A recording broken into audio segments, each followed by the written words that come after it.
নমস্কাৰ বন্ধুসকল, মই পূৰ্ব ফুকন আৰু আপোনালোকে চাই আছে এপি ষ্টক ট্ৰেডিং। আজি হৈ গ'ল 20 জুন 2024 আৰু সময় এতিয়া প্ৰায় 11:35 হ'ল। গতিকে ৰাতি হ'লেও এটা ভিডিঅ' যিহেতু আপোনালোকক বনাম বুলি কথা দিছিলোঁ, গতিকে আপোনালোকৰ কাৰণে ভিডিঅ'টো মই প্ৰস্তুত কৰিছোঁ। গতিকে আপোনালোকে ভিডিঅ'টো চাব। ভিডিঅ'টো চাই আপোনালোকে যদি ভাল পায় তেতিয়াহ'লে কমেণ্ট আৰু লাইক কৰি দিব। খুব ধুনীয়া এটা কণ্টেণ্ট আজি আপোনালোকৰ কাৰণে লৈ আহিছোঁ। বহুতে মোক মেছেজ কৰি থাকে মিউচুৱেল ফাণ্ডনো কি, আচলতে মিউচুৱেল ফাণ্ড কি। ময়ো বহুতক ৰিকমেণ্ড কৰোঁ যে আপোনালোকে মানে আগৰ ট্ৰেডিশ্যনেল প্লেনত পইচা ইনভেষ্টমেণ্ট কৰাতকৈ মিউচুৱেল ফাণ্ডত পইচা ইনভেষ্টমেণ্ট কৰক। তেতিয়া মোক সোধে মিউচুৱেল ফাণ্ডনো মানেনো কি।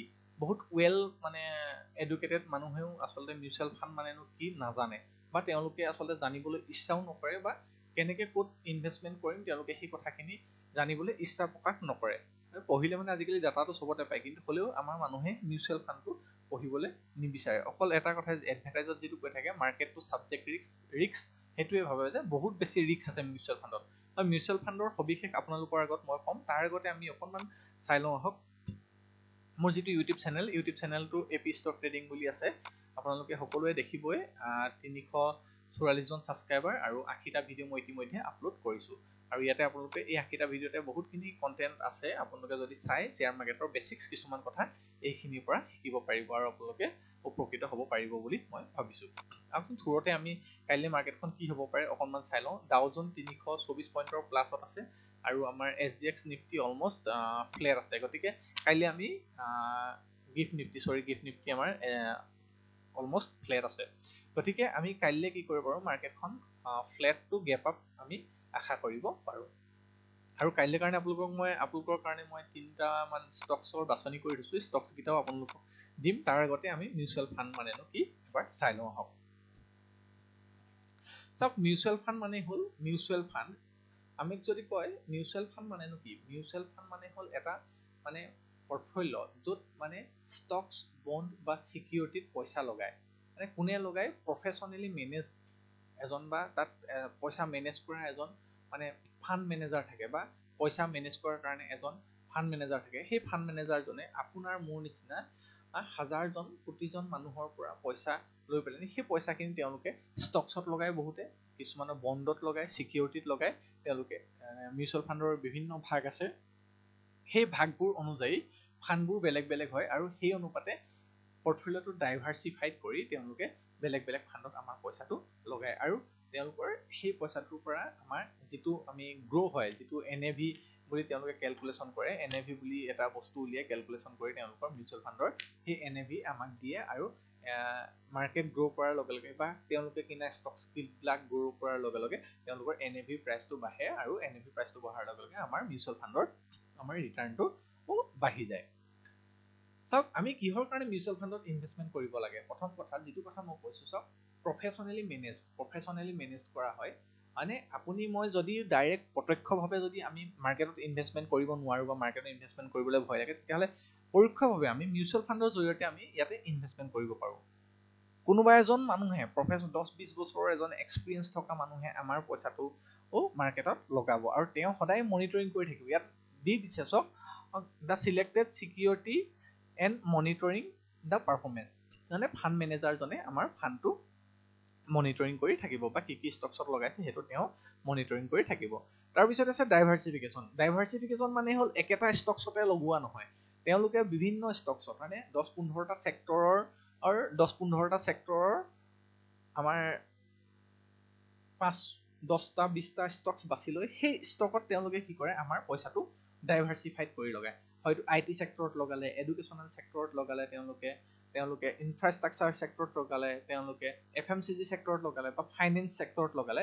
তেনেকৈ আমাৰ পইচাটো ডাইভাৰ্চিফাইড কৰে। কাইলৈ যদি কোনোবা এটা ছেক্টৰ, অটো ছেক্টৰত লগালে, কোনোবা এটা ছেক্টৰ যদি কাইলৈ ডাউনো হয়, হয়তো কোনোবা এটা ছেক্টৰে আকৌ আমাক বচাই দিব। গতিকে মিউচুৱেল ফাণ্ডত আমি পইচা ইনভেষ্টমেণ্ট কৰিলে ডাইভাৰ্চিফাইড হৈ থাকে কাৰণে সেইটো এটা আমাৰ এডভান্টেজ, আৰু সেইটো কাৰণে আমি ইনভেষ্টমেণ্ট কৰিব লাগে। চ' এফৰ্ডেবিলিটি, ইয়াত বহুত এফৰ্ডেবল হয়। মানে আমি মিনিমাম আমি পইচা ইনভেষ্টমেণ্ট কৰিব পাৰোঁ, আমাৰ নিজৰ মতে ইনভেষ্টমেণ্ট কৰিব পাৰোঁ। আমি মন গ'লেই পইচা ইনভেষ্টমেণ্ট কৰিব পাৰোঁ, মন গ'লেই পইচা আমি ইয়াৰ পৰা উইথড্ৰল কৰিব পাৰোঁ।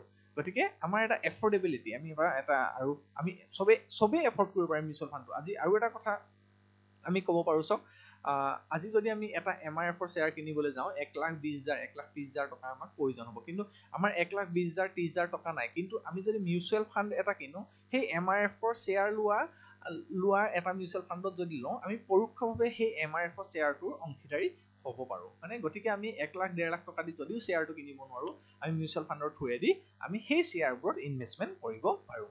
ঠিক আছে। আৰু এটা আছে লিকুইডিটি। মানে লিকুইডিটিটো সকলোৱে জানেই, আমি এইটো কথা মই বেছিকৈ কৈ নাথাকোঁ, চাওক বহুত দীঘল হৈ যায় নহ'লে। আৰু টেক্স ছেভিংছ, মানে আমাৰ চাওক 80C আণ্ডাৰ ছেকশ্যন 80C মতে আমি লামচাম ইনভেষ্টমেণ্টত 1.5 লাখলৈকে আমি টেক্স বেনিফিট ল'ব পাৰোঁ। কিন্তু টেক্স বেনিফিট লোৱা ফাণ্ডটোক আমি ELSS ফাণ্ড বুলি কোৱা হয়। মানে গতিকে আমি ELSS ফাণ্ডত যদি ইনভেষ্টমেণ্ট কৰোঁ তেতিয়াহ'লে আমি আপ টু 1.5 লাখলৈকে আমি টেক্স ৰিৱাৰ্ড বা টেক্স ছেভিংছ আমি কৰিব পাৰোঁ। মানে আমি নিজৰ চইচ মতে আমি ফাণ্ডটো ল'ব পাৰোঁ। ইনভেষ্টমেণ্ট কৰাৰ সময়ত আমি নিজৰ চইচ মতে বিভিন্ন ধৰণৰ ফাণ্ড থাকে, মানে তাত আমি নিজৰ ৰিস্ক অনুযায়ী আমি এটা ফাণ্ড চিলেকশ্যন কৰি ল'ব পাৰোঁ। সেইকেইটা হৈ গ'ল মিউচুৱেল ফাণ্ডৰ কিছুমান বেনিফিট, যাৰ কাৰণে আমি মিউচুৱেল ফাণ্ডত ইনভেষ্টমেণ্ট কৰিব লাগে। মানে চব বিভিন্ন টাইপছ আছে মিউচুৱেল ফাণ্ডৰ। যদি আমি ষ্ট্ৰাকচাৰৰ জৰিয়তে চাওঁ বা ষ্ট্ৰাকচাৰৰ ফালৰ পৰা চাওঁ তেতিয়াহ'লে তিনিটা ফাণ্ডৰ কথা কৈছে। এটা হৈছে open ended mutual fund, close ended mutual fund আৰু ইণ্টাৰভেল ফাণ্ড। মানে ইণ্টাৰভেল ফাণ্ডটোৰ কথা মই নকওঁৱে বাৰু, মই অপেন এণ্ডেড আৰু ক্ল'জ এণ্ডেড। অপেন এণ্ডেড ফাণ্ডটো হ'ল অপেন এণ্ডেড ফাণ্ড মানে হ'ল আমাৰ যিটো ফাণ্ডত আমি পইচা আজি থৈ পেলাই নি আমি পইচাটো উলিয়াব পাৰোঁ। মানে আমি পইচাটো আজি থৈ পেলাই নি আমি কেইদিনমানৰ পিছতে পইচাটো উলিয়াব পাৰোঁ, সেইটো হৈ গ'ল অপেন এণ্ডেড ফাণ্ড। আৰু ক্ল'জ এণ্ডেড ফাণ্ড মানে হৈ গ'ল আমাৰ এইখিনি, মই আপোনালোকৰ তলত মোৰ হেৰিখনত আছে শ্লাইডখনত, মই আপোনালোকক তলত ধুনীয়াকৈ বুজাই দিম। এছেট ক্লাছৰ ফালৰ পৰা যদি চাওঁ আমি 4 ধৰণৰ ফাণ্ড পাওঁ। এটা হৈ গ'ল ইকুইটি ফাণ্ড, এটা হৈ গ'ল ডেপ্ট ফাণ্ড, মানি মাৰ্কেট ফাণ্ড আৰু হাইব্ৰিড ফাণ্ড। মানে আৰু ইনভেষ্টমেণ্ট অবজেক্টিভৰ ফালৰ পৰা যদি চাওঁ তেতিয়াও আমি সেইফালৰ পৰাও আমি মিউচুৱেল ফাণ্ডটো ভাগ কৰিব পাৰোঁ। মানে growth fund, fixed income fund আছে, টেক্স ছেভিং ফাণ্ড আছে, লিকুইড ফাণ্ড আছে আৰু পেঞ্চন ফাণ্ড আছে। মানে আৰু স্পেচিয়েলিটি ফালৰ পৰা যদি চাওঁ সেইফালৰ পৰাও আমি বিভিন্ন ধৰণৰ ছেক্টৰেল ফাণ্ড আছে। যেনে আমাৰ ধৰক এটা ছেক্টৰত, অনলি এটা ছেক্টৰতহে তেওঁলোকে লগায়, বোলে আমুক 250 বোলে আমুক ছেক্টৰৰ ফাণ্ড, হয়নে? বেংকিং ছেক্টৰৰ ফাণ্ড, বোলে FMCG ছেক্টৰৰ ফাণ্ড। তেনেকে নামটো চালে আমি ক'ব পাৰোঁ সেইটো কি ফাণ্ড হয়, ছেক্টৰেল ফাণ্ড হয় নে কি ফাণ্ড হয়। অলপ দিনৰ আগতে মই কেইজনমানক ইনভেষ্টমেণ্ট কৰাইছিলোঁ এনাৰ্জি ছেক্টৰৰ, যিটো SBI এনাৰ্জি ছেক্টৰৰ ফাণ্ড, হয়নে? গতিকে সেইবোৰক ছেক্টৰ ফাণ্ড বুলি কয়। ইণ্ডেক্স মিউচুৱেল ফাণ্ড, ইণ্ডেক্স মানে তাত লিখাই থাকিব যে 250 ইণ্ডেক্স ফাণ্ড, মানে নিফটি 50 ইণ্ডেক্স ফাণ্ড, গতিকে সেইটো ইণ্ডেক্স ফাণ্ড বুলি কয়। ফাণ্ড টু ফাণ্ড আৰু কমোডিটি মিউচুৱেল ফাণ্ড আৰু ইনভাৰ্ছ আৰু ফাণ্ড, এইকেইটা। তাৰ ল' ৰিস্কৰ ফালৰ পৰাও ভাগ কৰিছে, ল' risk fund, modern risk fund আৰু হাই ৰিস্ক ফাণ্ড। এইকেইটা কথা আমি চাব পাৰোঁ। ল' ৰিস্ক ফাণ্ডত আমাৰ ল' ৰিটাৰ্ণ হ'ব, হাই ৰিস্ক ফাণ্ডত আমাৰ হাই ৰিটাৰ্ণ হ'ব আৰু মিডিয়াম ৰিস্ক ফাণ্ডত আমাৰ ৰিটাৰ্ণটো মিডিয়াম হ'ব। এটাই কথা, আচলতে ৰিস্ক আপুনি যদি ল'ব পাৰে তেতিয়াহ'লে আপুনি ৰিটাৰ্ণো ভাল পাব। যিটো অপেন এণ্ডেড ফাণ্ডৰ কথা কৈছে, চাওক ইনভেষ্ট এণ্ড ৰিডিউম কৰিব পাৰে এট এনি টাইম, যিকোনো সময়তে পইচা ভৰাব পাৰিম আৰু উলিয়াব পাৰিম। ক্ল'জ এণ্ডেড ফাণ্ডত আমি যিকোনো সময়ত পইচা সোমোৱা কৰিব নোৱাৰোঁ, হয়নে? তাৰপিছতে কৈছে মিউচুৱেল ফাণ্ডটো ৱেল ৰেগুলেটেড হয়। মিউচুৱেল ফাণ্ডটো আমাৰ কি হয়, তেওঁলোকে কোনো ধৰণৰ মানে এনেকুৱা স্কেম কৰিব নোৱাৰে। গভৰ্ণমেণ্ট অফ ইণ্ডিয়াৰ যিখন বৰ্ড আছে, যিখন সেবি বুলি কোৱা হয়, security exchange board of India, তেওঁলোকে মিউচুৱেল ফাণ্ড কোম্পানীবোৰৰ মনিটৰিং কৰি ৰাখে আৰু কৈছে চাওক দেয়াৰফৰ মিউচুৱেল ফাণ্ড মাষ্ট ফ'ল' তেওঁলোকৰ কিছুমান ৰুলছ আছে, সেই ৰুলছখিনি ফ'ল' কৰিব লাগে এণ্ড ৰেগুলেশ্যন, মানে এনচিয়ৰিং ইনভেষ্টৰ প্ৰটেকশ্যনৰ কাৰণে কিছুমান ৰুল বান্ধি দিছে সেবিয়ে, সেই ৰুলখিনি তেওঁলোকে ফ'ল' কৰিব লাগিব। তাৰপৰা ৰিস্ক মাইগ্ৰেশ্যন আৰু লিকুইডিটি এণ্ড ফেয়াৰ ভেলুৱেশ্যন, এই বস্তুকেইটাৰ ওপৰতো তেওঁলোকে গুৰুত্ব দিবলগীয়া হয়, বা এটা ফাণ্ড মেনেজ কৰিবলৈ গুৰুত্ব দিব লাগে। ইয়াত যদি চাওঁ এইকেইটা কথা মই আপোনালোকক ক'লোৱেই, মানে বেছড অন এছেট ক্লাছৰ পৰা যিটো ইকুইটি মিউচুৱেল ফাণ্ডটোত এতিয়া চবতছে বেছি মানে আমি পইচা ইনভেষ্টমেণ্ট কৰিব লাগে বুলি মোৰ ফালৰ পৰা কওঁ যে যিসকলে এতিয়া আমাৰ 25ৰ পৰা 35 বছৰ বয়সৰ ভিতৰত বা 40 বছৰ বয়সৰ ভিতৰৰ ব্যক্তি, তেওঁলোকে সদায় ইকুইটি মিউচুৱেল ফাণ্ডতে কিন্তু পইচা ইনভেষ্টমেণ্ট কৰিব লাগে। কাৰণ ইকুইটি মিউচুৱেল ফাণ্ডত ৰিস্কটো অলপ বেছি হয়, কিন্তু তাৰ ৰিটাৰ্ণটোও ভাল। ডেপ্ট মিউচুৱেল ফাণ্ডত আমি অকমান যিসকলে মানে পইচাটো অকমান সেফলি ৰাখিব বিচাৰে বা তেওঁলোকৰ ৰিটাৰ্ণটো কমকে হ'লেও হৈ যায় বা এফডিতকৈ অলপ বেছি ৰিটাৰ্ণ লাগে, কিন্তু এনেই বাকী ইকুইটি মাৰ্কেটৰ তুলনাত কিন্তু ডেপ্টৰ মানে ৰিটাৰ্ণটো অলপ কম।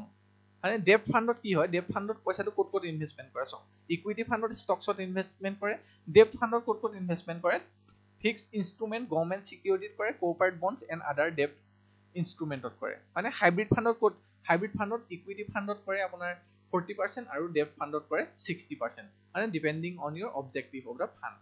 ফাণ্ডৰ যিটো অবজেক্টিভ থাকে সেই অবজেক্টিভটোৰ ওপৰত বেছ কৰি তেওঁলোকে ইনভেষ্টমেণ্ট কৰে। So ways mood of the mutual fund, আমি কি কি মুডৰ জৰিয়তে আমি মিউচুৱেল ফাণ্ডত ইনভেষ্টমেণ্ট কৰিব পাৰো।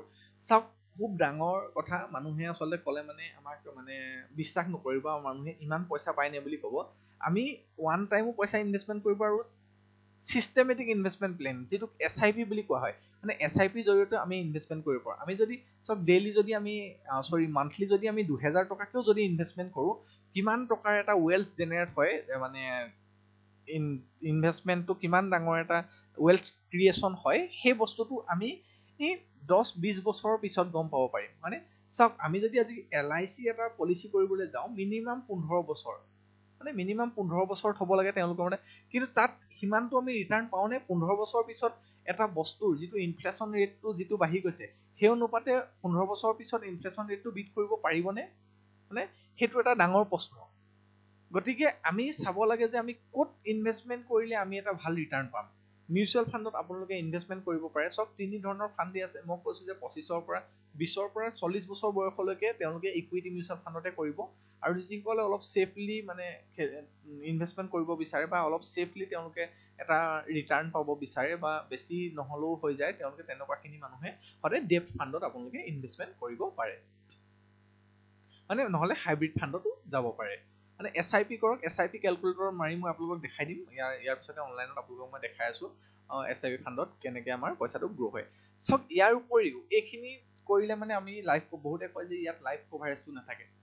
মই আপোনালোকৰ কাৰণে আৰু এটা বহুত ভাল বস্তু লৈ আহিছোঁ, যিটো বস্তু বহুত মানুহেই নাজানে আৰু বহুতে নকয়ও, কাৰণ ইঞ্চুৰেঞ্চ এজেণ্টেও এইটো কথা নকয়। কেলে নকয়? মই নিজেই এজন ইঞ্চুৰেঞ্চ এজেণ্ট। কেলে নকয়? ইয়াত কমিশ্যন নাপায়, কমিশ্যনটো বহুত কম পায়। গতিকে আপোনালোকক ইঞ্চুৰেঞ্চ এজেণ্টেও নকয় যে আপুনি ইউলিপ ফাণ্ডত পইচা ইনভেষ্টমেণ্ট কৰক। আপুনি ইউলিপ ফাণ্ড বুলি কয়, ULIP, ইউলিপ ফাণ্ডত পইচা ইনভেষ্টমেণ্ট কৰিব পাৰি। ইয়াত চাওক আপুনি ইনচিয়ৰটো হৈ থাকিব, লগতে আপোনাৰ পইচাটো ইনভেষ্টমেণ্টটো হ'ব। মানে ইউলিপ মানে ইউনিট লিংক ইঞ্চুৰেঞ্চ প্লেন। চাওক ইউনিট লিংক ইঞ্চুৰেঞ্চ প্লেন আৰ the type of life insurance plan that offered the dual benefit of the insurance and investment। মানে আপুনি ইনচিয়ৰ হৈ থাকিলে, লগতে আপোনাৰ পইচাটো ইনভেষ্টমেণ্ট হ'ল, আপুনি ভাল ৰিটাৰ্ণ পাব। যিহেতু মাৰ্কেটৰ লগত মাৰ্কেটৰ লগত জড়িত, গতিকে মাৰ্কেটে যদি কাইলৈ ভাল পাৰফৰ্মেঞ্চ কৰে, তেতিয়াহ'লে আপোনাৰ ৰিটাৰ্ণটো ভাল আহিব ইয়াত। আৰু কৈছে a portion of the premium paid a ULIP is invested in a variety of the market link fund. মানে ইহঁতে কি কৰে, মাৰ্কেট লিংক ফাণ্ডতহে পইচাটো ইনভেষ্টমেণ্ট কৰে।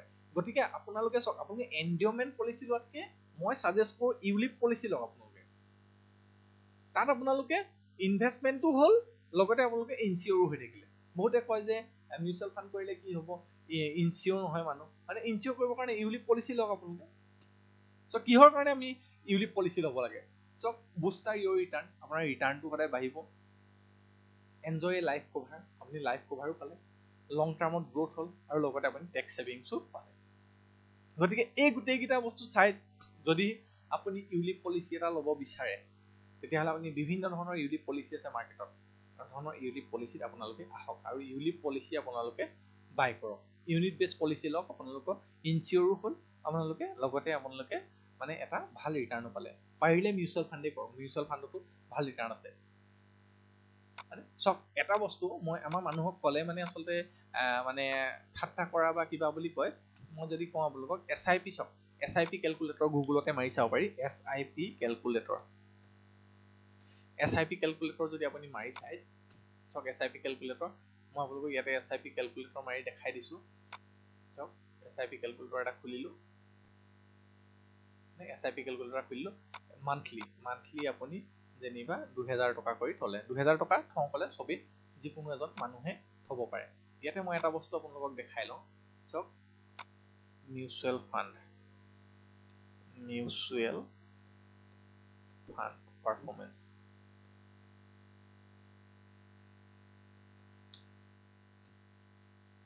এই কেলকুলেটৰটো আহি গ'ল বাৰু একো নাই মিউচুৱেল ফাণ্ড পাৰফৰ্মেন্সটো মই আপোনালোকক এটা দেখাম তো মই কি বুজাব গৈ আছো অকণমান ভিডিঅ'টো দীঘলীয়া হৈছে আপোনালোকে চাব চালে